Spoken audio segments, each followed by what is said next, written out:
کوئی مصیبت نازل نہیں ہوتی مگر اللہ کے حکم سے، اور جو شخص اللہ پر ایمان لاتا ہے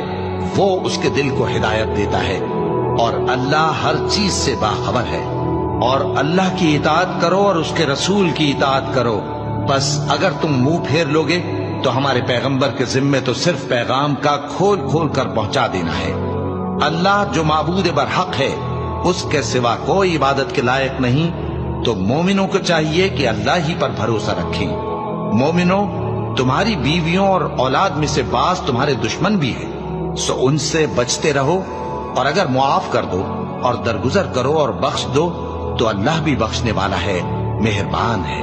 تمہارا مال اور تمہاری اولاد تو آزمائش ہے، اور اللہ کے ہاں بڑا اجر ہے، سو جہاں تک ہو سکے اللہ سے ڈرو اور اس کے احکام کو سنو اور اس کے فرمانبردار رہو اور اس کی راہ میں خرچ کرو، یہ تمہارے حق